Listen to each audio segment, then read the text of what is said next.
faster than a speeding bullet, more powerful than a locomotive, able to leap tall buildings at a single bound, this amazing stranger from the planet Krypton, the Man of Steel, Superman.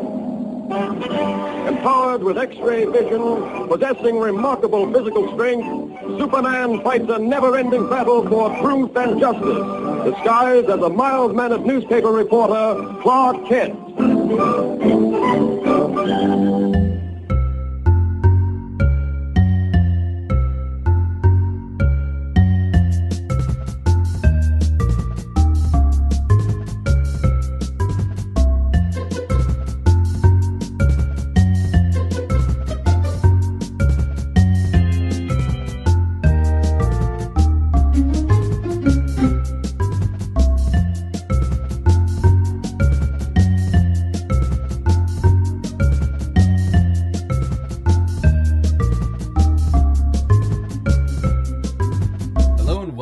Listening to the Mind the Gap podcast, bridging the gap between your minds and everything else. I'm Keegan Gwydolin. I'm Mackie Drew. And today we're joined by a guest host, Kyle Dobby. Say hello. Hello. For our show, Kryptonite and Adamantium, Science and Superheroes. And I'm really excited about this episode. What do you guys think? Anything with superheroes is pretty awesome with me. You know, I thought I'd be more excited than I am, but I feel like I'm really undereducated on the topic. Well, hopefully this will change that. And Kyle is joining us as a resident expert on the backgrounds of superheroes and all that stuff. Yeah, super nerd. Super nerd, self-described super nerd. Yes. So I'll go with let's that. get started off with the most, I guess, famous superhero, which is Superman. Do you want to give us a bit of history? Yeah, sure. I mean, whenever you think of anything to do with superheroes, everyone knows who Superman is, you know? But technically he's not an American creation at all. So, I mean, he was Action Comics #1, back in 1938 or something. Mm-hmm. Written by two guys named Joe Shuster and Jerry Siegel.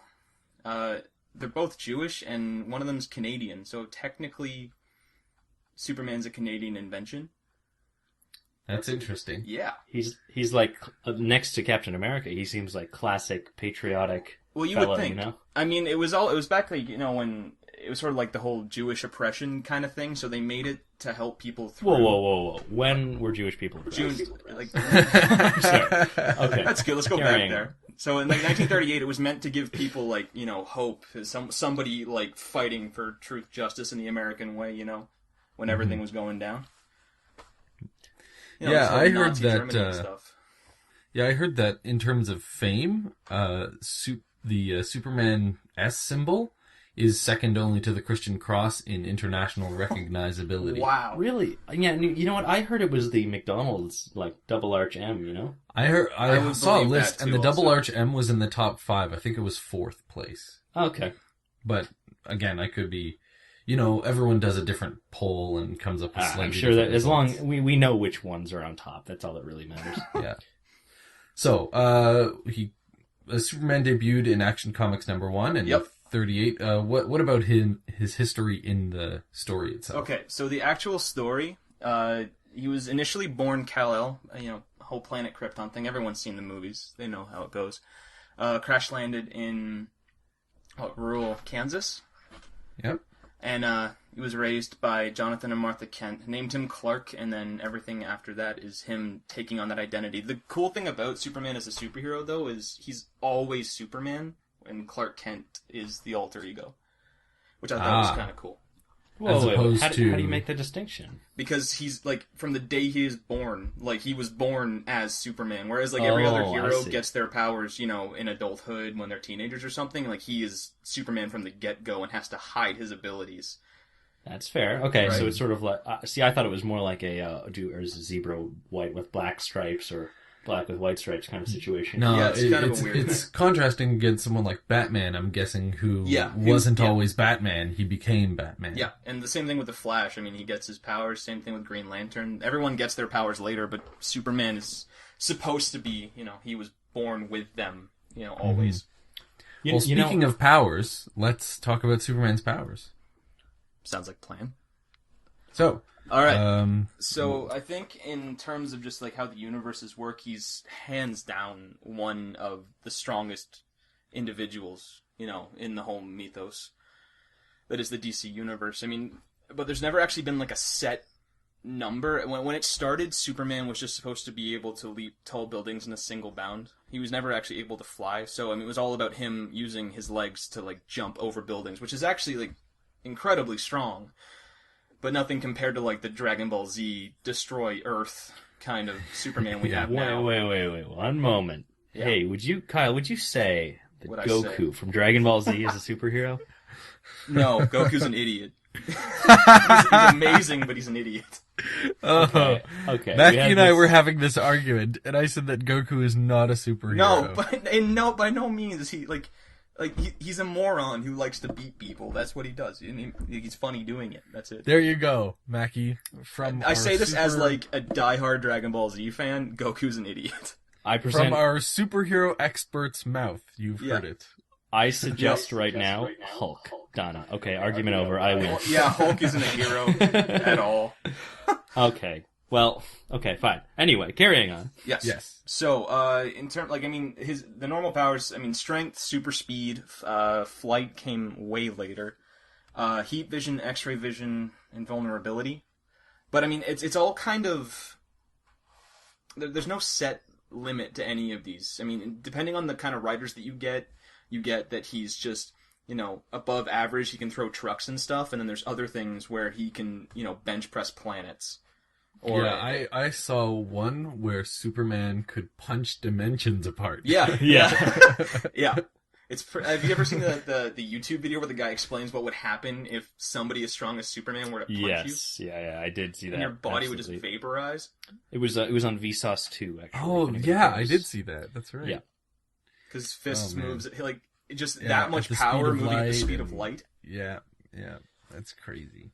But, it's all given to him. What it's supposed to be in the mythos is that his body is irradiated by the yellow sun, because on Krypton, they had a red dwarf, like this massive, massive sun, and on a huge, huge planet. So the gravity on that planet was, well excess of what Earth's is. So when he got here, he was irradiated by the yellow sun, giving him stronger muscles and upgrading his physiology essentially. And then because the gravity was so low, he was able. It was supposed to be he could leap so far it made it seem like he was flying. But then it's kind of like he's just used to having much higher gravity, and so his muscles are more pretty built much up and stuff. Yeah, but then in later comics, he changes direction while he flies, and then he kind of wills himself to go faster. So they kind of did away with that theory, where he's actually able to fly. But I'd almost like to see a Superman movie or something where he's just able to jump really far and stuff like that. I think that's what they tried to do with the new one. There's the scene where he was he was just jumping like crazy Hulk jumps across the Arctic. But yeah, I think it really takes it when you can kind of just be like, okay, he can jump high, I get it, he's got strong muscles. But once it's flight, it brings it to a whole other level of not really science. Yes, and that's the thing. I can agree with, is for scientifically speaking, I can agree with someone being really, really strong. Yeah. It's far-fetched, non-human, no human could do it, but, conceivably something could. But, it's all just due to his different musculature, right? Exactly. It's just the way his body's put together because he's alien, that's all. Yeah. And so, but the thing is, when you're talking about flight, I looked up some of the explanations that are given in the comics. And one of them is that, so Lex Luthor in a comic came up with the idea that Superman came from a gigantic planet, yes, but because of this, his species evolved anti-gravity organs, which allows Superman to control his own gravimetric field, which, by the way, is not a thing. Yeah. Whoa. I don't agree with lied to me? I don't agree with the whole gravimetric field thing, but the idea of, something human-sized having to develop some sort of buoyancy organ, that kind of makes sense if they're on something that, that huge where it's going to crush them. Because, yeah, potentially I can see it, especially, fish have those, right? Like fish have swim bladders where they they can extract oxygen out of the water and excrete it as a gas into the swim bladder so they can modulate their buoyancy. So maybe he has a whole other set of like alveoli in his lungs that like scrub helium. Well, how much helium do you inhale though? It's just essentially a super-powered balloon. Well, I don't know. Maybe just it's a possible, I guess. He's scrubbing not helium but hydrogen, and then he's using that to turn it into like a heat beam with his heat vision. All right, let's talk about his heat vision then. Okay. So what's the scoop with those? Okay, technically, there's a few different theories. The most common one is that he, like, with his eyes, is storing solar energy, which I'm not sure how he would do, because they don't explain, how one would do that. The one that I like the most, though, is that he actually reflects and intensifies. So he takes the sunlight like in, mirrors. and then he fired, and then he's not actually storing it. He's just taking what's given to him, like a convex mirror. So that would mean that he could only use his heat vision in sunlight. Yeah. So no nighttime heat vision. No, but then he can just fly into space and fire it like a satellite if he really wanted to. That's true. Oh yes, well there's that. But I like that theory because that one seems to me to be a bit easier to explain. But the best panels from the comic, when you see like how pissed Superman is when his eyes are like glowing red, and it's just like he just looks really, really intimidating. But that would only be capable. If he stored it in some way, right? Yeah, really probably. Fair. From what I've been looking at, it seems like the explanation is mostly that Superman is highly dependent on the sun. Like the fact that we have a yellow sun is like, his body somehow responds to that. Yeah. So what I've basically heard is that Superman's cells can absorb and metabolize energy from the sun. Yeah, he's kind of photosynthetic. And he basically acts as like a solar battery kind of thing. Yep. So in one iteration, I found that the explanation was that the sun was claimed to emit something called an ultrasolar ray, which gave all Kryptonians their superpowers and could penetrate the Earth, which allows Superman to use his superpowers at night. That just seems too convenient. Well, that is like a back explanation, Oh, wait, this doesn't work. It does this other thing. The only reason that we see the moon is because the sun is shining on it, right? It's just a reflection. So maybe he could use his heat vision at night from that because he's so sensitive to it. But I could if they would have said it's like a lot weaker at night, that would have. Well, they're not even saying that it's just his heat vision. They're saying that all of his powers come from that. Yeah. But it's like.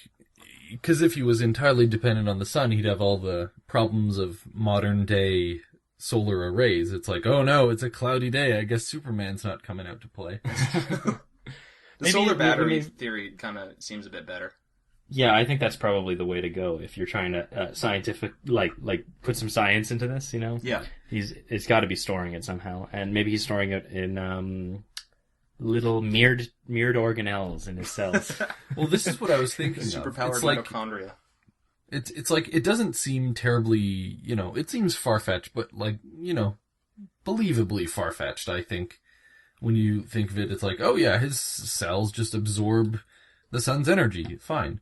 But the thing is that everything that we've ever seen in so far in nature requires that. Solar energy becomes transduced into chemical energy before it can be used by living systems. Mm-hmm. So, for example, all the sun's energy is captured by plants via photosynthesis. All the sun's energy. Oh, yeah, okay. All the sun's energy that enters the Earth's system. So, you know what I mean, Mac. I know. And basically, in humans, we run off of actually, in all cells, we run off of ATP. Yep. Which is a chemical storage molecule, basically. So, he has to have some sort of analog to that. If he's running off of solar power, he can't just have radiation flying around in his cells, can he? Well, we don't know. Well, I mean, there was a Superman comic in which he was essentially thrown into the sun, and it kind of just gave him like the full upper limit of his powers that he was supposed to like ever get at one time. Oh, we just made him stronger. Yeah, so that was the one where like when you hear him being able to like bench press a planet, there's like this panel of him on the moon in this doctor's lab, and they're using this press that's like pressing like, 160 to 200 and quintillion tons, and he's holding it with his hand. Like it just gives him they have a barbell of that. It's just this weird like jackhammer type thing. Then there was like, I mean, he becomes like super smart. His vision becomes even better. He like becomes invulnerable to kryptonite, and then they realize that what happened was he became so irradiated that he got all his powers at once, but because of that he's dying. And he dies within the course of the comic. But what he said when he was looking down at his cells, they were all exploding. So, I mean, his cells have to be at least partially irradiated by the sun. Okay, well, I mean, that's pretty much as far as we're going to get on that. I mean, we really don't know anything because it is fictional. Yes, might I remind everyone? So I wanna draw in a couple more things of Superman. Okay. First off, his invulnerability. Right. And the only explanation I could really find about this is that Kryptonians supposedly have a molecular structure with superior density to titanium. I like that. And they emit an unbreakable solar aura of some kind. I thought the same thing. Just talking here, I was thinking it must be some sort of force field, like a very strong magnetic field. But you never see him mess with electronics or anything. So no, it's kind of like. If when you go into like the extended Superman stuff and you come across Superboy, it kind of they kind of get a better explanation for why Superman can do what he does. So, Superboy is a clone of Lex Luthor and Superman. They put both their genomes together and they made a person out of it. Wow. Yeah, and what happened? Oh, he goes nuts in a few things, but what happened was he isn't super strong per se. They use this phrase too friggin' much, but they call it tactile telekinesis. So he can lift anything he touches. So it's kind of how they gave him the super strength, but then they looked further into it and they realized that Superman's powers kind of have to be partially like telekinetic. Because, I mean, even if you do have the anti-gravity organs, and even if you can fire yourself like a bullet into the sky, how do you turn? So by making it like that he can, telekinetically move his body, it makes more sense. Yeah, he's basically getting around the whole, like, you need something to push off of essentially. Type thing. And that's why Superman can lift the things he can lift without having the earth just crumble underneath him, is because not only is he super strong, but the things that he touches kind of get encompassed in that solar aura so that they don't snap. Like, I mean, if you see the Superman Returns movie when he catches the plane and he sets the plane down as one giant piece, I mean, it just wouldn't, like, there would have to be a fracture point there somewhere. Yeah. It's too much stress. Yeah, so, Kyle and I have talked about this sort of thing before, and it seems like just, because there's all different authors for all these comics. Yeah. The powers just get blown way out of proportion, Like, to the point of punching dimensions apart and stuff. Well, because it's not about continuity for them. It's about the plot device. Yep. Yeah. So, there's one thing that I have one more bone to pick with Superman, and then we can move on. Okay. And that is his super senses. Right. Because apparently he can hear very acutely, which is fine, whatever. Yeah. But he can... Even though it says that he can hear on other planets, I'm not even going to go there. Sound moving through space. Yeah, I'm not even going to go there. Apparently he can see radio, infrared, and gamma. And through walls. Yes. That's part of his X-ray vision, apparently, is he's able to see through objects by catching their reflected cosmic rays with his eyes. That seems a bit... Well, I know of a technology that's just been released, sort of similar to this. It's called Wi-Fi, and it's basically using low-power Wi-Fi signals to, bouncing them off of what's behind the wall, and then picking up what's bounced back. Sort of like, a sonic in Batman in the Dark Knight. It's exactly like that, and you can actually see through walls with that. You can see, silhouettes. That's quite cool. It's developed by researchers at MIT. So. Of course it is. But yeah, that's But my bone with the radio and infrared stuff is that the reason we can see visible light is because we have the right wavelength for our eyes. So Superman's eyes are like the same size as our eyes, but radio waves are between 1 millimeter and 100 kilometers in size. It's like you can't catch that with just an eye that's the size of a normal human eye. Or infrared is even too big, with wavelengths between 700 nanometers and 1 millimeter. Visible is 380 nanometers to 740 nanometers. If you're lucky. Well, yeah, that's right. And then on the other side of the spectrum, gamma is less than 10 picometers in wavelength, and that's just way too small to be caught by the cells of our eyes, which are about between 1 and 5 micrometers. Well, Keegan, the size of our eyes. But Superman's eyes are the same size. He's a normal-sized person. I see your point. Yeah. Maybe he's this telekinetic field is the size of something else. I don't know. That would be a sense. That would be more like he can. I mean, I would understand if he could use his ears to kind of see sonar, but. Mm-hmm. I mean, if your eyes aren't big enough to take in a signal like that, then what? I mean, he might have the receptors because he's alien. We don't know, but. Yeah. I mean, so that's my biggest bone with his super senses. I just picked clearly the most far-fetched power of his. All right. All right, let's move on though. Okay. Let's go to Wolverine. So let's hear some of Wolverine's history. Okay, so Wolverine actually didn't debut as a single character. He was just this random Canadian dude written by a Canadian who happened to be writing a Hulk story about the Hulk in Canada. Really? Yeah, he was Hulk. They just addressed him as Wolverine, the Canadian secret agent, and that was pretty much it. So it was Hulk 181, if anyone wants to read. It's really, really old, and he fights this cannibal thing called the Wendigo, which is not important, but so everyone knows, if they see the movies, that Wolverine is known as Logan, right? Mm-hmm. Yeah. So a little while ago, a couple years ago, they actually properly addressed his origin story. So he was born James Howlett. He was actually born in Alberta, back in Howlett? James Howlett. About in 1883 or something like that. Yeah, and then Sabretooth is technically his brother, and then, some family drama went down. Sabretooth's dad came in, killed his dad, and then It's addressed in the X-Men comics that the reason for mutations is emotional stress. So that was his emotional stress. That's my first biological flag. Yeah.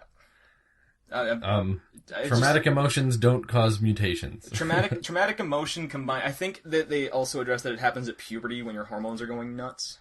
But that's the idea. It's trauma around puberty, and he grew claws and stabbed the dude, and then ran off, changed his name to Logan.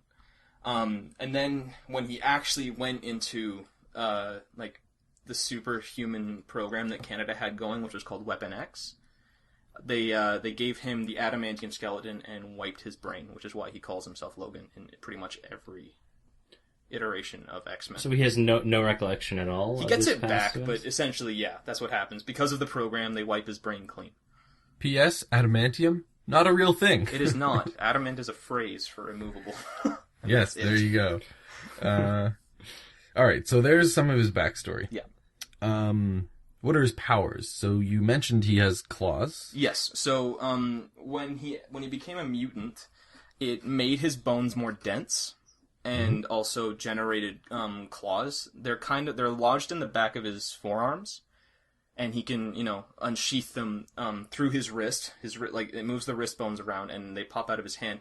Technically, he can't move his hand when his claws are popped. So there's sometimes you'll see him. Can't bend his wrist? No, not at all. Move his fingers, or he can make a fist, but that's about it. Because it locks all the tendons, it locks all the bones in place, so he can't move his wrist at all. It's essentially like one, solid piece from his elbow down to the tip of the claw. And the other the other natural mutation that he gets is his healing factor, which initially he can heal like minor wounds very quickly, and he can heal major wounds. Like he loses an eye at one point, and it takes him a couple years to grow it back. But I mean, because of like the way Wolverine lives his life as a superhero, secret agent kind of guy, his body is just like damaged beyond belief, like constantly. So his healing factor actually evolved to take that on. So now he can heal his entire body in like 30 seconds. Clearly what he meant by survival of the fittest. Yes. And what happened? Oh, and then after that, do the Weapon X program, because they realized that after taking that much damage, his body, I mean, every time they cut it, it would just heal over. Mm-hmm. And because of the way that it wipes drugs and toxins out of his system, that he could take the adamantium bonding. So they bound the adamantium to his skeleton, they also bound it to the claws. And that actually dropped his healing factor down a bit because it's essentially putting a poisonous metal inside his body constantly. So a lot of his healing factor goes to just making sure he doesn't die of poison. Well, that's fun. Yeah. Yeah, I was wondering. I often see pictures of Wolverine both without these like slots in his hand for the claws, and sometimes there's not. Like, is there a canonized version of that? I mean, the initial claw. It's because of the movies. Because in the comic books, the claws pop out of the back of his hand, which kind of leaves like this weird angle of not knowing, like how they exit his, the top of his hand. But the movies make more sense where they actually come out in the webbing in between his fingers, and it's just a straight shot from his elbow out. So the reason for the holes being there on the back of his gloves was just to make sure that he could get the claws out without wrecking his gloves, but now it's just kind of a whatever thing. It's not a really big market. Well, I can't wreck these gloves. Yeah, it's all about like streamlined comic book designers. I don't know. Yeah, that's fair. That's funny. Yeah. What about his aging? You said he was born in the 1800s. Yeah, he's like 130 years old at this point. So I'm guessing he ages differently. It's not that he ages differently, it's that his telomeres don't shorten. So his body just constantly reproduces the exact same cell over and over and over and over. So see, that's fascinating for a mutant, Yeah. It's like only the useful things mutate. Yeah. Well, no. The non-useful ones just don't survive. He's like in one comic, he's like forcibly given cancer by this other mutant that can give diseases. And it just like forces it out of his body. Yeah. That's creepy. Yeah, kind of weird. But yeah, it just whatever keeps him in peak physical health, that's what stays. Everything else goes. So is he like standard human strength and all that stuff? Or well, I mean, if you work out for too long, too much lactic acid will actually start to break down your muscle cells, right? But his body clears it so quickly that he can just exert himself. For as long as he wants and just not feel it. And then, I mean, if his muscles do get damaged, they just repair. So he's got superhuman strength because he can use, like, 100% of, a human being's potential strength. Because he doesn't. So basically really he just works out all the time. Essentially, he is constantly working out. Well, I mean, it's that on top of, like, the fact that the skeleton, or the adamantium adds, like, 200 pounds. Oh, so, right. like, when he hits a lot harder than other people. Yeah. Weighted training. Pretty much. Anytime he moves, he's just weightlifting. Yeah. I was wondering, does he have to sleep? Yes. Oh. And you think that'd be taken care of? So he's basically normal, except for he has super healing and and if he drinks heavily enough, he can get drunk, but it's cleared out of his system pretty quickly. Yeah. So that's cool. I like that. He's not too overpowered, No, he's just dangerous and scary. Yeah. So I'm guessing that most of the explanation for this is just that he's a mutant. That's really, I mean, unless you want to talk about how somebody managed to bind a metal to his bones. Mm-hmm. The rest of it, it's just that he's a mutant, and this is what's happened. He has superhuman stamina because, he can't get tired, because it's the same way with Captain America. The drugs that Captain America took make it so that his body just clears lactic acid like nothing else. Yeah. It's just one of those things. Well, that's not, I mean, apart from going into the deep biology of genetic mutations, which we And the absurdity of any of the Mutant X gene. Yeah. This gene just gives you a power. Apart from all that stuff, I kind of like this. I mean, it's not too... Yeah, it's pretty simple. Like, it's an easy explanation to take. I mean, rather than firing red laser beams out of your eyes that'll punch holes in mountains.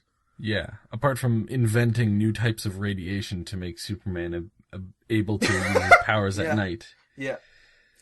All right, now let's move on to Spider-Man. Let's hear a bit of the history on this, Kyle. Okay, so Spider-Man first appeared, like way back, like one of Steve Ditko's like first real. Well, it's Jack Kirby, Steve Ditko, Stan Lee. One of the first superheroes to come out from Marvel comic in Amazing Fantasy number 15. His real name is Peter Parker. He's probably one of the most iconic superheroes, ever. And the reason that he was invented as a superhero was because, I mean, there were no superheroes that were kids. They were all adults. Like, I mean, there was always Batman, and then the teenager was Robin, and then, I mean, there was Captain America, and the teenager was Bucky. So this is just like what would happen if a teenager was given this much power? What would he do with it? And then that's why, like, he has to find out that with, his Uncle Ben tells him the line, like the classic, with great power comes great responsibility. But he's the one that has to figure that out for himself, so he's always kind of throwing himself into the thick of things. So he actually did start as a teenager. Oh, yeah. He didn't start as a college student. No, he was like, this was like grade 10 that this happened. Like, he was 15. Wow. Yeah. And that's way too young to be fighting crime. Way too young. And they address that in the Ultimate Comics when he ends up dying because he's too young. He's cool as hell, but I mean, yeah, they address that he needs to be trained. He's not fighting properly. People are getting hurt. But that's like the cool thing about Spider-Man. Yeah, that's interesting. It's kind of like, and I always liked Spider-Man because it sort of gave a different perspective. Nobody liked him. Nobody liked him.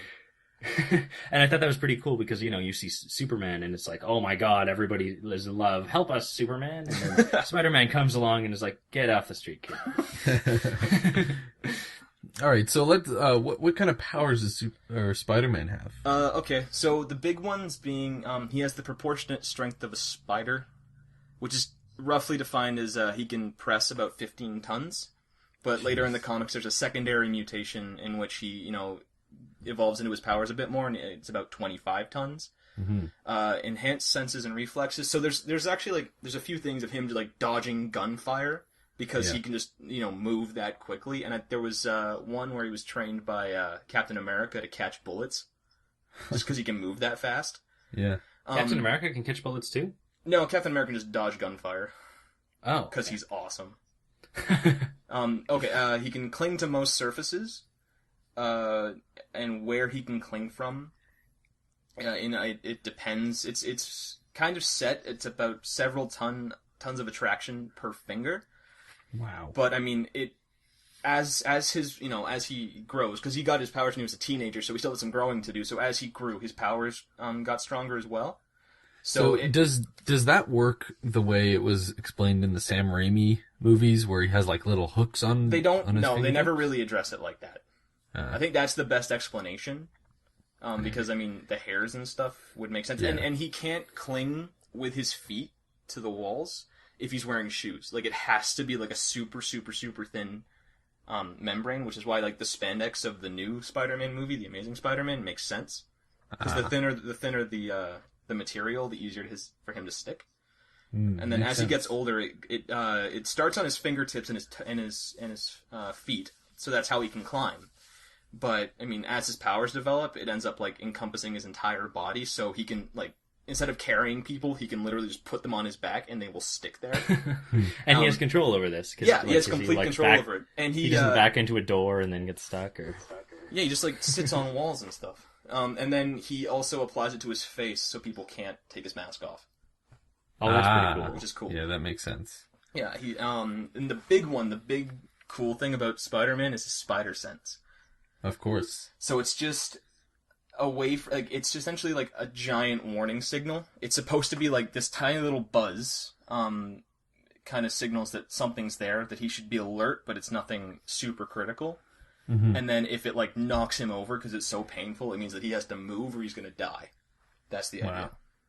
So it's basically forcing him to move. It's like a keeps reflex him safe. as opposed to a thought-out action. Yeah, I mean, like, he can use it. It will actually direct him away from bad guys. So, like, if there's a guy hiding behind a door with a gun, it'll let him know that something's there so that he can avoid it. Mm-hmm. And the reason that no one's ever caught a picture of him, you know, because he changes on the rooftops and in random alleyways and stuff, is because his spider sense will tell him if somebody's watching.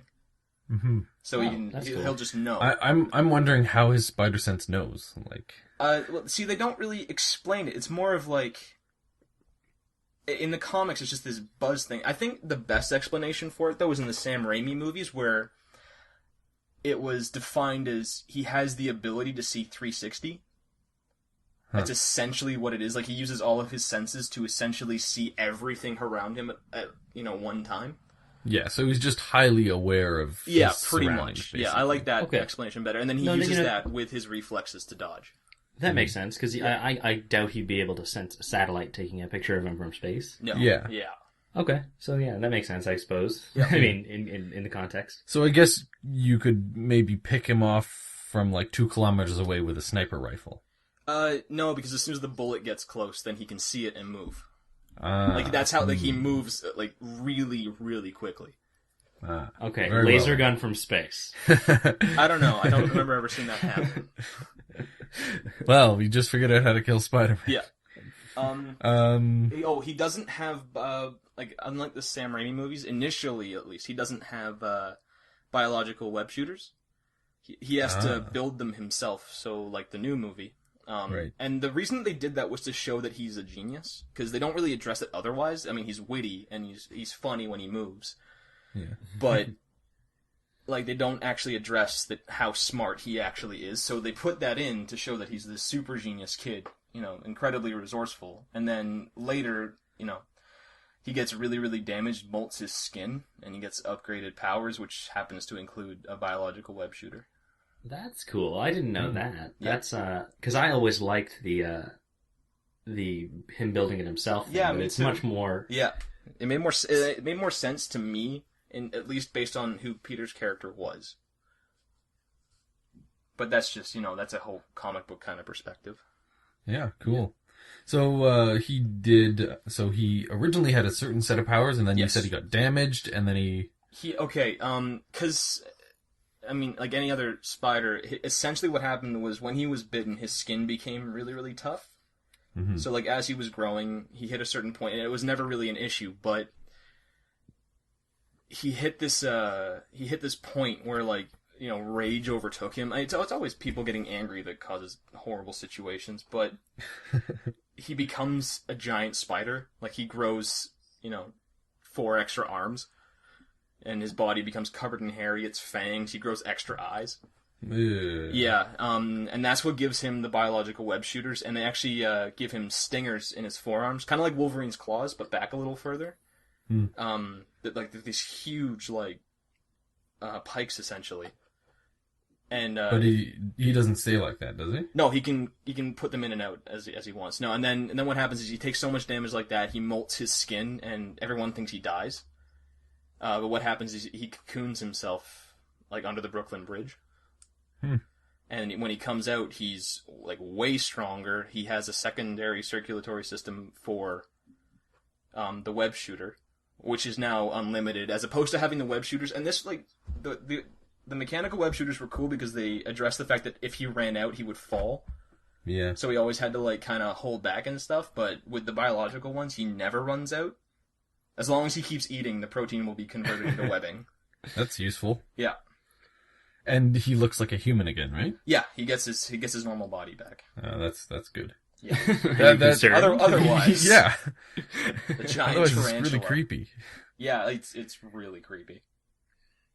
All right, I think that's good for Spider-Man. I mean, like, we missed the most important part. How did he get his powers? Okay.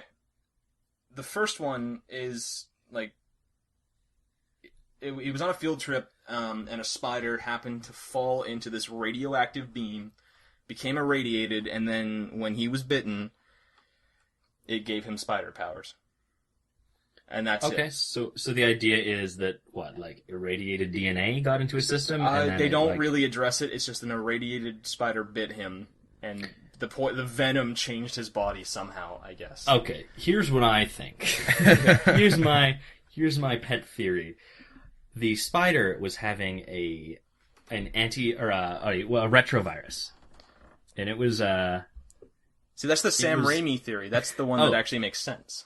Oh, okay. Okay, so this has been done before. Yeah. All right, so I was thinking that the spider has a retrovirus. It just so happens to fall into the beam. And then which just so happens to irradiate the virus, which he transmits by the bite, and yes. Yeah. And then the virus swaps its DNA with the spider. The spider's DNA goes in the virus. The virus goes in the spider. I don't know. No, see, and it all goes into Peter Parker. I think they addressed, on the Spider-Man. Discovery Network at one point that, if it was going to work, the genetically altered spiders would make more sense for that exact reason. Yeah, that's. I guess that's really. That's really still this is. Then again, all... if you're going to affect something on the genetic level like that, you would think that he would look more spider-like.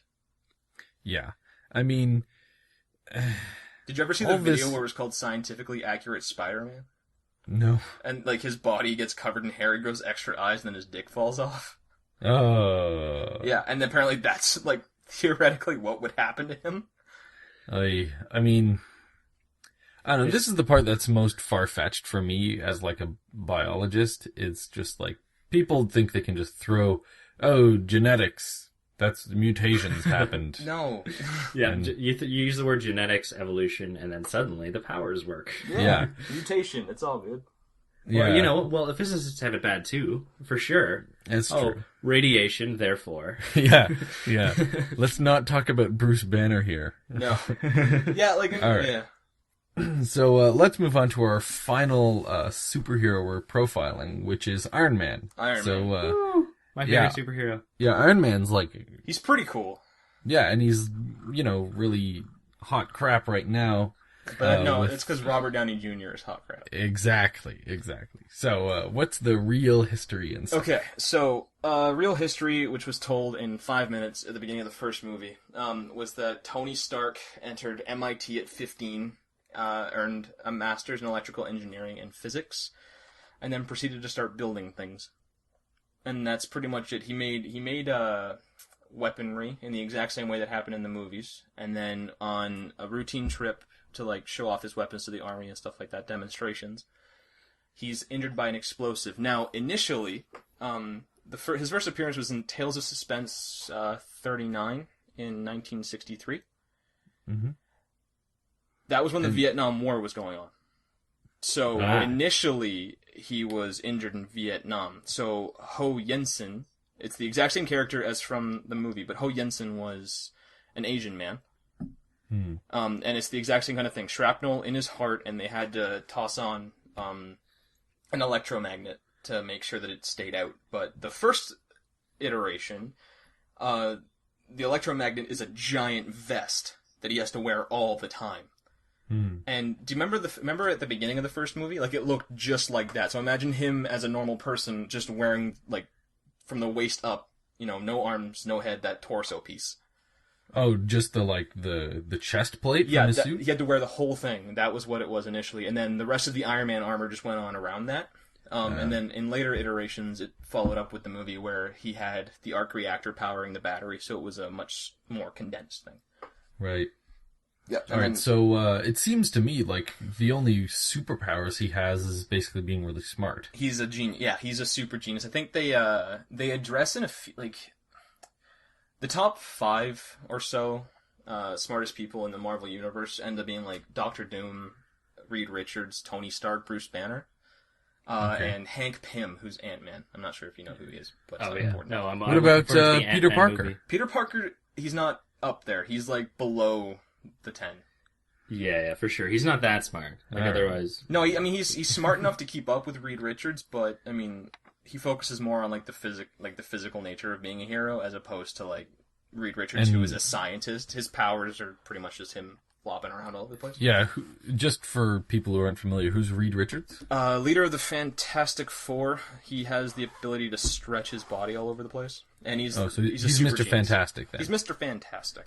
All right. Yeah, and that's pretty much all it is. But Iron Man, they say that he's like third behind Reed Richards and Doctor Doom because Reed Richards does, theoretical physics and he travels to different dimensions and stuff. But then they address that, Tony routinely beats him at chess. He knows just as much about physics as Reed Richards does. Yeah. He knows just as much about biology as Bruce Banner, about biochemistry as Hank Pym, and then because he also knows tons more about electronics, that he's smarter than all of them. I don't get that. Who ordered this list? Was this Marvel? It's just it's all the the people who want to make lists about things in order to quantify. It doesn't matter. And it's all the writers fighting each other. Like, no, Iron Man. All the writers are like, whatever. It's just the people on the forums going, no, it's like this. That's all. It's just people trying to quantify a list that doesn't actually exist. All right. But that's it. He's a normal person who is super smart. All right. So he's mostly like Iron Man is mostly his suits, right? Yeah, he gets super strength and super speed and faster reaction time and flight and like insane offensive power because of the suits. And it's not just one suit. He like literally builds a suit for every occasion. So the actual like the red and gold suit is technically search and rescue. Like it's just pretty much an all-around kind of thing where he has the weapons if he needs them, but it's more about him, flying around using his repulsors and stuff like that. Then it goes to, like, pure offensive capability, because in the comics, he's the one that builds War Machine, whereas in the movies, it was somebody else taking his suit and doing it. Right. And then the last one was, something super, super strong, so he builds a suit called the Hulkbuster, which he would wear in order to take the Hulk down, should that ever become an issue. But it's all about how he, as the super genius, designs the suits to help himself. Right. Yeah.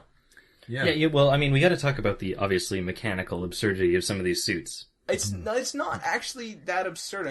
Oh, come on. No, do you see Iron Man 3? That prehensile suit? Okay, yeah, that was messed up. But that's explained better by Extremis in the comics. I completely agree. But yeah, no, that was weird. But the other suits... Well, hang on. You got to explain Extremis in the comics now. Oh, okay, fine. Well, so, Tony gets to a point where medical technology catches up to him and he doesn't need to have the arc reactor in his chest anymore because they can just go in, take the shrapnel out, and he'll be totally fine. Mm-hmm. So he starts building up a better AI system, calls it Jarvis, because Jarvis was initially his actual butler. He was a real person. But he makes the AI called Jarvis, and then he uses the AI to run his suits, which are all now nuclear powered. They never have to be recharged or anything like that. So is the arc reactor a nuclear reactor? It's like clean energy. It doesn't irradiate anything at all. It just provides energy. That's it. Free energy. Yeah, that's pretty much what it is. That's my biggest thing with Iron Man. It's the arc reactor. I'm okay with the suits. Yeah, like I think that you could make all these theoretically. suits, yes, you could. But powering them with just this little reactor. What are they, now in the first movie? There's like 500 gigajoules a second or something like that energy output. That could run your heart for 50 lifetimes. Yeah, that's what it is. Yeah, or something big for 5 minutes.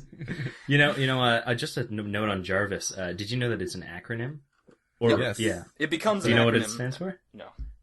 It's just a rather very intelligent system. I think that's him just justifying that his butler died and he didn't want him to die. Yeah, it's like a backronym, Yeah. All right, so let's quick. Extremis, right? So, he ends up. So Extremis in the Marvel universe is just another attempt at recreating the super soldier serum that created Captain America.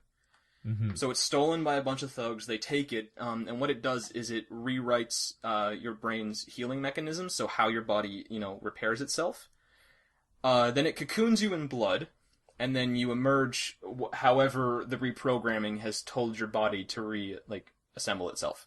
So what happens is this guy takes it, and the initial one, the guy that takes it, it plays out a lot like the movies. He can breathe fire, he's super strong, just tears people in half, kills tons of people as he works his way across America.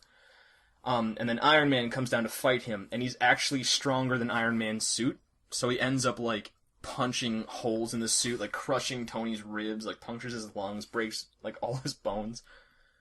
And so Tony takes it himself, but he rewrites it first. So Tony's suits at that point, the reason that he couldn't win was because of the AI system. He had to give the command to Jarvis, then Jarvis gave the command to the suit, and then the suit moved. Now, it was based on that and based on his eye movements, which were still not fast enough because, I mean, the AI had to take that information and then convert that into, motion. Mm-hmm. And the way that he did it was he wore this gold undersuit, and that was how, like, his body kind of connected to the suit itself while it was still, in pieces. So when he took the Extremis, he rewrote it to take the undersuit, which connected him to the armor, and attach it to his brainstem, so that the instant that he thought, the suit would move. So essentially, the suit becomes a second skin. And then he hides the undersuit inside his bones. So, like, there's, like, a very iconic scene in the Extremis thing where he just kind of stands there, and all these holes open up his arm, like, in his arms and down his neck and stuff, and the suit kind of just folds out of it. And That's then really once, weird. Yeah, it's really weird. And then once the gold suit is surrounding him, he now has, like, because it was a cybernetic connection to the suit again. Like, I have to really kind of emphasize this. Mm-hmm. He controls all the individual pieces of the suit through repulsor technology. And then when you see, like, the prehensile suit in the third movie, how all the pieces are flying around. Yeah. That's where it came from, was he was controlling the repulsor technology in each individual piece to assemble itself around him, so he would never need, other, like, the arms to assemble it onto him. Right. But yeah, by because doing in the that, first movie, he needed that big machine to get the suit yeah, out of. exactly. And then in the Avengers, it got smaller, and in this one, the armor just kind of assembles around him. But what happened was he didn't see this coming. But because he was now, integrally, like, connected to the suit, and it was connected to his brainstem, he now had full access to all of the Stark technology. So he ended up being able to, like, see through satellites. Like, any Stark satellite, he could literally just see through it if he wanted to. So this was a major power-up for him. This is him getting powers, yeah. Ah. So he gets... Well. They call it technopathic powers. He gains technopathic control over technology. Wow. Which is why... Well, and then the cool thing was, the reason that he beat the guy that, initially crushed him was because he no longer needed the AI to tell the suit what to do. He could forego, bulkier suits that would allow him the time, because they could take more damage for something lighter and faster. Mm-hmm. That's one of those. It's just, yeah. Extremis was him getting powers, and then there's a secondary upgrade if you want to talk about that too. I think we should actually move on to some real-life superheroes. What do you think? Sounds good. Yes. I agree. And this is where I come to shine. See, I've been following the what's called the Rain City superhero movement for a long time now. And by that I mean since 2011. Oh my god. So long. Because I always thought it was really cool, why aren't there superheroes? And mainly because there's no powers. Yeah. So you may think, oh, well, how is this possible? And you'd be right in saying it's not. These people are just, either very strong people or very willing people to save the day. Yeah. So what it is it's a Seattle-based organization that's sort of about goodwill. So they'll do things, like take out or serve food at a homeless kitchen and whatnot. Like do the classic volunteer stuff. But they'll also, some of their members will go out and they'll actually stop crimes. You can see this online. They can go to videos of them either breaking up a fight or stopping a robbery, things like that. And there's plenty of these online. They use their strength or pepper spray, things like that. But they're all they all have aliases and super suits and stuff like that. Armor and whatnot. Mm-hmm. And I thought that was really cool. So the most iconic member of the group, although not their leader, is Phoenix Jones. Have you guys heard of Phoenix Jones? I have. I thought he was the leader. I thought so too, but going into this, I found out it was somebody named Purple Rain, and that's not R-A-I-N, that's R-E-I-G-N. And that's his girlfriend. That's Phoenix Jones's girlfriend. Is it actually? Yeah. So Phoenix Jones isn't... Okay, so he's not the leader, but his girlfriend is. No, Yeah. exactly. Okay. Yes. So these people, you know, obviously, you'd think, well, what do the police think of this? This is absurd. This is vigilante justice. And they say that the police maintain that they prefer individuals other than sworn police officers not to put themselves in dangers. So they don't condone it, although you'd think that they'd stop it, and they certainly don't. So I mean, I've got a short list of their members here. So there's Purple Rain, there's Thorn, there's Buster Doe, there's the Green Reaper, the Mantis, Prodigy, Gemini, No Name, Catastrophe. This is amazing. This is so Thunder, cool. Thunder 88, Penelope, Red Dragon, Midnight Jack, Karma, Skyman, Michael Toffner. The best, really the best superhero name. Need alter ego. I guess he didn't want an alias, or maybe his actual name is like Vigilante. Vigilante Pete. that's his, he went the other way. El Caballero, and then obviously Phoenix Jones. Yeah, Phoenix Jones. Yeah, so I came across Phoenix Jones because of a video online about their super villain. They have a counter super villain, Rex Velvet. Oh, yeah, Rex Velvet. Phoenix Jones and Rex Velvet. A movie from the 70s. So, but he's not for real, right? No. They are real. You know, they're going out and they're stopping crimes.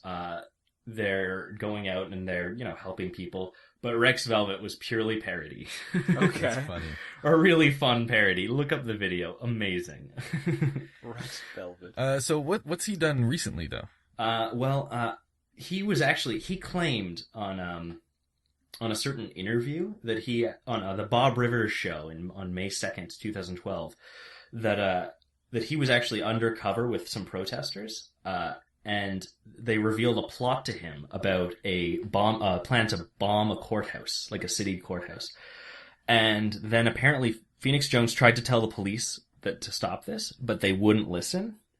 So him and Midnight Jack and El Caballero, they actually apparently stopped the protesters by keeping them out of the courthouse. So they stopped a bombing essentially. Wow. Good Yeah, for them.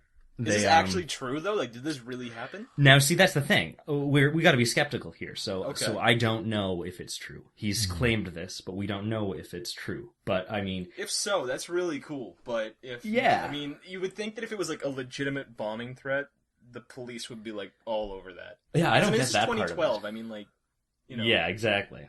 Yeah. So I Well- thought that was really cool. And you know, just a thought though.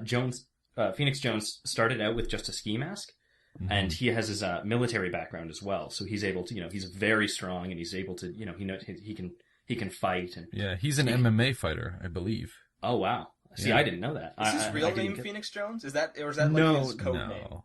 No, that's his code name. If it is, he had the coolest Yeah. parents in the world. But why We the shall Jones? name him Why not just stop Phoenix, at and he Phoenix? will be a hero. He will be a hero, exactly. Anyway, I thought we'd talk about that because I think that's pretty cool. I mean, pretty maybe awesome. he's not a superhero, maybe he's just what you call a hero, but regardless, it's something cool to have in the world. Yeah. And he wears a costume, like a colored costume Yeah, that he just- clearly identifies him as. He just started, yeah, he's got this black and yellow costume, and if you're watching this on YouTube, you'll see that's him in the thumbnail. A bumblebee of death. Yeah, and so he just started out with a ski mask, so he was just doing this like vigilante style, and then he moved. It's like classic superhero story. It's Yeah. amazing.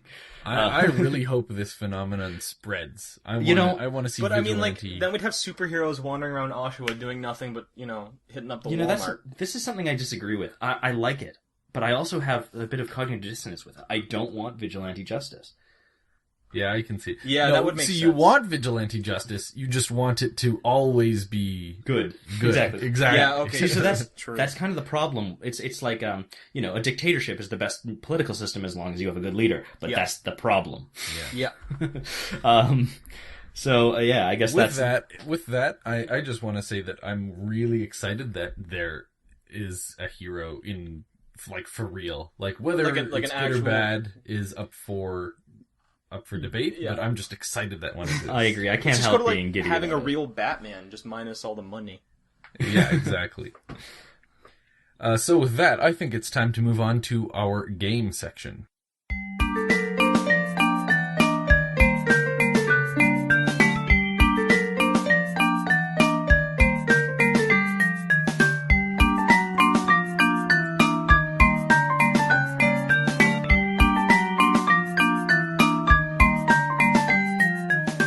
All right, let's get right into our game section, starting, of course, with our 5-minute challenge. Now, the 5-minute challenge, for those of you just tuning in this week for the first time, is Mackie or I challenge each other to look up a random topic and learn as much as we can, limiting our research to 5 minutes only. And then we come back and talk about it on the next episode. So last week, Mackie challenged me to learn as much as I possibly could about the pole of inaccessibility in 5 minutes. So, Mackie, are you ready? Yes. What did you learn? All right. I did this research on July 13th between 11:25 and 11:30 p.m. And the pole of inaccessibility, as far as I could tell, is basically the location that's most challenging to reach based on the remoteness from geographical features that would provide you access to it. Yes. So it's not a physical place necessarily. Yes, it could be anything. You know, it could be your living room, and that the highest point of the chair is hard for you to get to. Yes, exactly. And that would be the pole of inaccessibility. Yeah. But typically we talk about two major poles of inaccessibility, the northern pole of inaccessibility and the southern pole of inaccessibility. And so the northern is at 84 degrees, 3 minutes north, 174 degrees, 51 minutes west.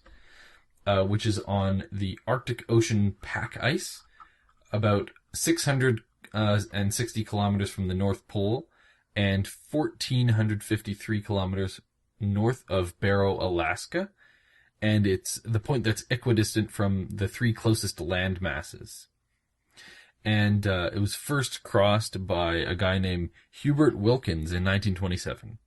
Jesus. Does that sound about right? You got quite a few details right there. I didn't expect that much from you. That's I'm just very getting started. Research.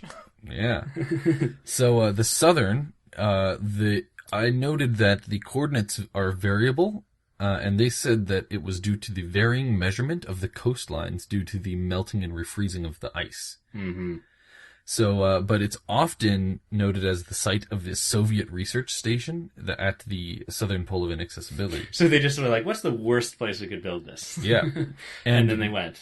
I like this one more because there's a building here, and it's a statue of Vladimir Lenin, which faces towards Moscow, and it has a golden visitor's book for people to sign when they reach it. That's really cool. Wow. What do they sign with? I guess there's also a golden pen. pen. Yeah, I forgot a pen. Oh, yeah. So you've got those two poles then. Do you have anything more? I've got the oceanic pole of inaccessibility. Yes, the Pacific pole? Which is in the South Pacific.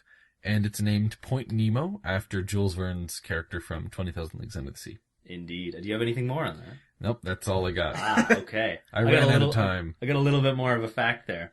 It's in the Call of Cthulhu by H.P. Lovecraft in 1928. That was the location of the fictional lost city of R'lyeh. R'lyeh? I think it's R'lyeh. But I think that's pretty cool because the idea is that these people, or whatever beasts live here, were building with non-Euclidean geometry. And that really freaked me out when I read that. I was like, how is that? I mean, obviously it's not possible, but I thought that was a really interesting thought. Yeah. And so the idea is that Cthulhu is like a fallen god, and he's dead, living in that island. So, wait, let's see. I've got a quote here from the Call of Cthulhu. The nightmare corpse city of R'lyeh was built in measureless eons behind a history of vast, loathsome shapes that seep down from the dark stars. They're like great Cthulhu and his hordes hidden in the green, slimy vaults. So yeah, anyway, that's pretty cool. Lovely imagery. Yeah. And I've got a few more poles here. There's continental poles of inaccessibility. So per continent, or per kind of continent, because you're just talking about large landmasses here rather than the actual continents. Right. Eurasia, which is the mixture, Europe and Asia. Europe and Asia. The pole of inaccessibility comes at in northwest China. That's around where it is. In North America, the pole of inaccessibility, which is the furthest distance from any land or any mass of water, Right. is in South Dakota. South America, it happens to be in Brazil, probably because of the Amazon there. Mm-hmm. Australia, it's Papua New Guinea. Okay. And then in Africa, it's on a border that has 3 countries bordering it. It's the intersection of Central African Republic, South Sudan, and the Congo. And that's probably because you have to battle through 3 war zones to get there. Well, I think this has to do with the distance from water, but that sure doesn't help. It's highly inaccessible. All right, so you've got to challenge me now, right? Yes. So Mackie, I challenge you to learn as much as possible about glottochronology. Glottochronology. Mm-hmm. All right. I just picked as the most random thing I could find. Before we move on to the quiz that I'm really excited to give you guys, I want to ask a little question. What would your superhero name be? Oh boy, you should have warned me. I don't know. I just thought of it when we were talking about all the Rain City superhero names. Okay. I have never actually thought about that at all. Now's the time. Marvelous Mackie. I don't know. Jeez. I guess it depends on what your power would be, right? Yeah, for sure. Well, I could just give you a general answer, just something that, something that's kind of works with my name, but I really don't know what powers I would have, so I couldn't really tell you. So, what superpower would you have if you could? Superpower? Yeah. I would fly, for sure. More than anything else, I would fly. I would want, the Cold War, Soviet Russia. What? What? Yeah, it's a superpower. It was a superpower at the time. Fine, whatever. It's a joke. I don't get it. I'm It's a missing. pun. Superpower do you want? I would own this country. Oh. Yeah, I could have said, yeah, okay, fine. Carry on. I'd want control over the flow of time. Really? Yeah. Really? I know, Then I could live forever. But then you'd constantly just be watching people die. That would be very upsetting for. I could everybody. control the flow of time around them too. Okay, well, if you're gonna extend it like that and make yourself omnipotent, then Yeah, I'm gonna make myself. I'm all powerful. Yeah, there you go. I have every power ever. There you go. That's Great. the power I want. This is where this conversation always goes. Moving on. All right. It's a shame we didn't do Batman, but maybe it kind of works out because my quiz for you this week is Belt or Not Belt. What? And this is a quiz about Batman's utility belt, Yes. which is famous for having exactly what Batman needs in a pinch. At any given time. Oh Yes. man, okay. I'll wait till after the quiz. So, okay. I had to bend it a little bit. It's not restricted to what's on his belt. It's just bat gadgets. All right? Sweet. Okay. All right, so the way it works is I'll give you an item, and you have to tell me whether or not it was a bat gadget, and if not, which superhero does it actually belong to? Okay, so they're all real. Yes. Okay. All right, so number 1 is an ultrasonic transmitter. Okay. That sounds like a Batman thing. Yeah, because ultrasonic, sort of like a bat sonar. supersonic. Yeah. Yeah. Like a I'm saying that's definitely a Batman thing. All right, so you're both yeses? I would. Yep. Yeah. All right, and you're both correct. Nice. This is what we saw in Batman Begins, Sweet. where he attracts the bats. He uses it and all the bats come at him. And he hides in them as he goes to the bottom floor. Yeah. I So, didn't see Batman Begins. What is wrong with you? That movie was All right. great. number 2, a kryptonite ring. Oh. A ring? Oh. I wouldn't say a ring. That sounds like a Lex Luthor thing to me. That's what I'm thinking. I don't know, a ring for It kryptonite. seems like See, that would be way too much thought against his best friend. you know what? Okay, so Personally. you're saying no? Because I think I'm going to say yes. I would say no, but that's just me. Here's my thought. Tony Stark prepared against a Hulk, right? So I think that Batman, being of slightly lesser but similar intelligence. He definitely There's has a Claymore kryptonite. there. I just don't think that he would have a ring. Oh, yeah, that's true. Okay, well, I'm going to say yes, just to be antagonistic. Okay. And Kyle? I would say no. All right. The answer is yes. Oh. Yes! I'm beating him! So, I'm gonna go cry now. it was kept in a lead-lined box on his utility belt, and it was given to him by Superman in order to be used against Superman in case he ever goes rogue. Okay. Because that makes sense. Because if Superman was like he would make a ring. That makes sense. Okay. Yeah, you would make a ring. For some reason, I know that. Yeah, no, it just seems like why would Batman spend that much time making a ring out of it if he could just like hold the rock in front of him and he would still, see, you know. Kyle overthought it. I did. All right, so number 3, a communication card. Communication card. Why would you need a card? That sounds like an Avengers thing to me. See, I think that's got to be... I'm thinking X-Men for some reason. So I'm going to say that that's going to be one of the X-Men. Can I say that? Sure. You'd only allow that if that wasn't the case. I'm switching my answer. Okay, I'm going to say Captain Picard. All right. Yes. I'm gonna translate that as Professor X. So Mackie, you're saying that Batman doesn't have it. In fact, Professor X has it? No, not an X-Men. Not an X-Man. Not an X-Man?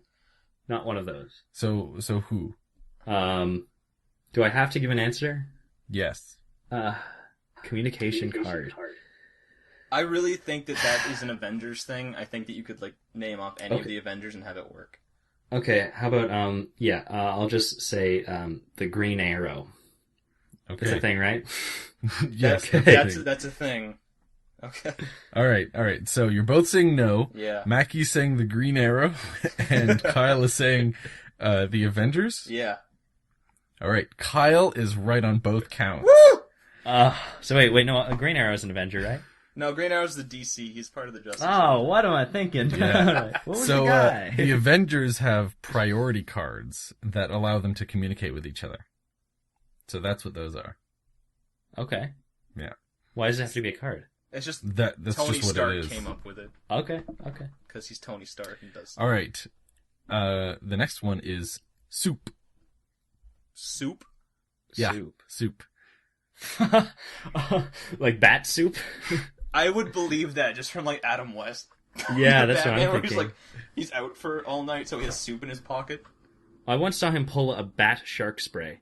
I would like back in the day when he used to say "bat run" before he would dash. I could see that being.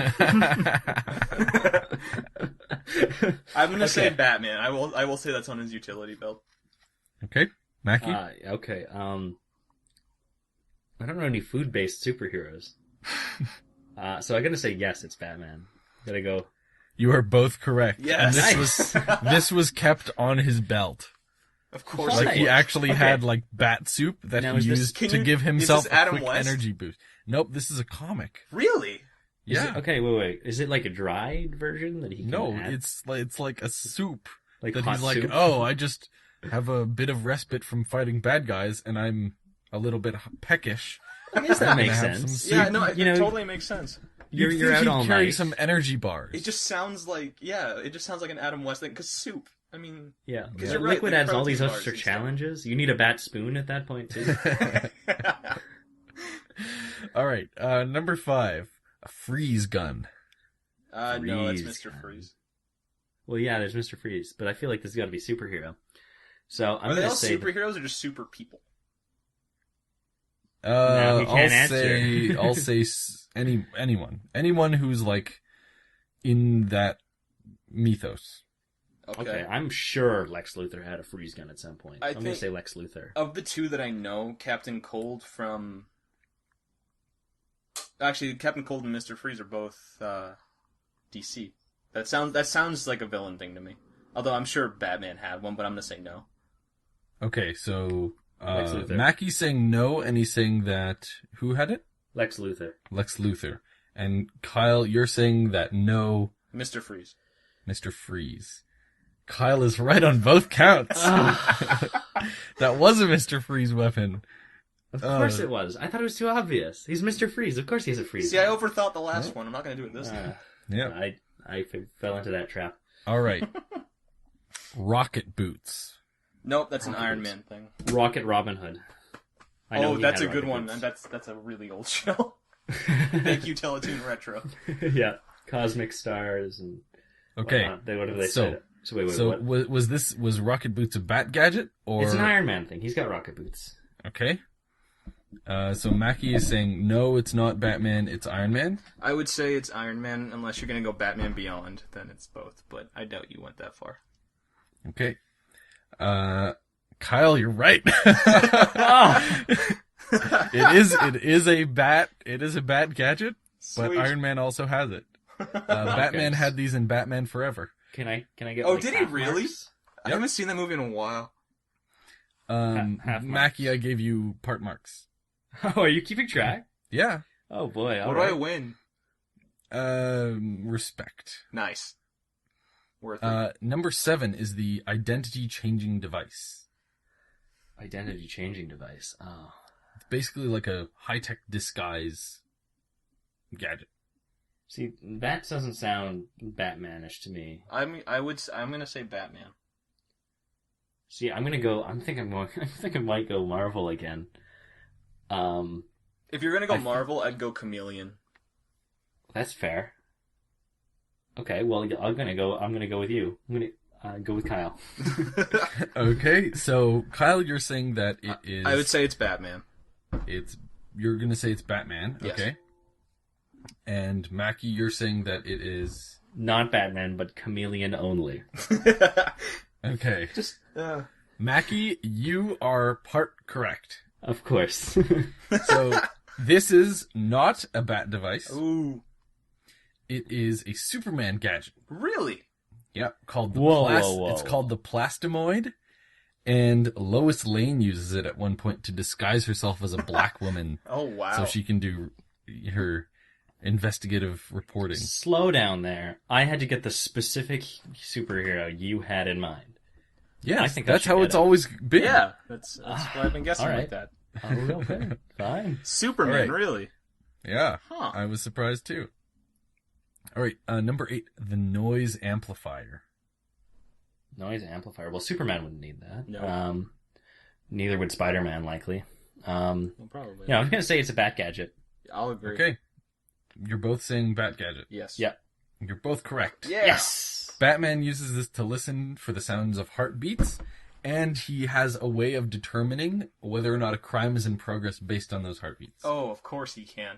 Yeah. Well, actually, that makes sense if you played Arkham City. Okay. All right. Number 9, a truth chamber. I would say that would be Superman. That See? just sounds like something he would have. You know, that sounds like something Wonder Woman would have, but No, she she's already got has the the truth lasso. lasso. So, I mean, like, what if she wants a whole group of people to tell the truth? She just lassos all of them. She need like it's a dining room. I don't know, but It's just a It giant would've made people rodeo. it would have made the 1980s Clue a much shorter movie. But there were so many okay. multiple endings, and it was great.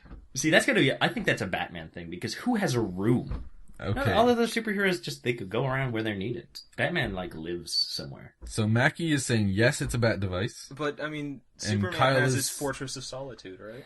and Kyle's saying no, I it's a think super gadget. it sounds like a Superman thing, as stupid as that's going to be, but I think it's Superman.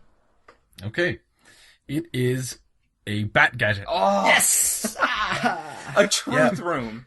Batman uses this to drive criminals insane until they confess to crimes. But, I mean, that would involve him taking them into the Batcave, and that's just kind of... right? Well, it didn't This say is- it was in the Batcave. Listen, this necessarily. is- Where would the he keep funniest this thing. thing? He's just like a portable... He's a This is the millionaire. He can do funniest what he part. wants. Okay. It uses colored lights and mirrors to reflect weird images of the criminal's own guilty face back at him until he goes crazy. Is this an Adam Makes West sense. thing, or is this like a... No, this is a comic thing. Oh my gosh! That's Yeah. dark. Yeah. All right, Yeah. we got 2 more. Okay. Magnetic inverter. Oh boy, magnetic So it changes the it basically eradicates magnetic fields.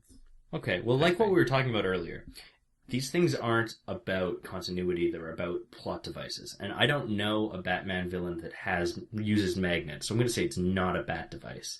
Okay. But instead, it is going to be an Iron Man device, again, going Iron Man. That's exactly what I was thinking. Okay, so you're both saying not bat, and you're both saying Iron Man? It's just Iron Man has multiple metal villains, so I mean... And he does a lot of magnet stuff, so it's got to be Iron Man. That's right. Okay. The answer is, it's not a bat device. All right, so far so good. It is a Spider-Man device. Really? I would have believed that, too, for sure. Spider-Man invented this to fight the villain Vulture, whose wings were powered by magnets. Okay. That makes sense. Okay. And I think you'll both get this. The final one. Shark repellent spray. Yeah, that's Batman. Batman. Yeah, I saw that episode. So many Batman. Yep, that's a bat device, and he keeps it on his belt. Yeah, next to the bat bear repellent. Seriously. Did you ever see the Simpsons episode where like they were making fun of Batman and Krusty's kind of like was spinning a carousel out of control, and they never show you how he fixed it, but apparently he brought his bat carousel reversal spray. And that was the explanation that everyone went with. I did see that, actually. I didn't see that, but I'll have to. So are you guys ready for the results? Sure. Okay. With Mackie, you got 11 points. Out of what? I don't know the totals. All right. Okay. Fair enough. Kyle, you got 11 points. Oh! It is a legitimate tie. I did not rig that. That's amazing. That's phenomenal. That was all right. I had a lot of fun with that. Good job, you guys. Thank you. All right, so that's our show, Kryptonite and Adamantium. Email comments and questions to mindthegaphosts@gmail.com. Our next show is going to be Time to Nip This in the Bud. And that's a pun that you can't hear. Subscribe to us on YouTube, iTunes, or the podcast feed of your choice. Also be sure to like or rate us depending on your platform. Thanks for listening. I'm Keegan Gwydolin. I'm Mackie Drew. And I'm Kyle Dobby. Thanks for listening. Spider-Man, does whatever a spider can. Spins a web any size, catches thieves just like flies. Look out, here comes the Spider-Man. Is he strong?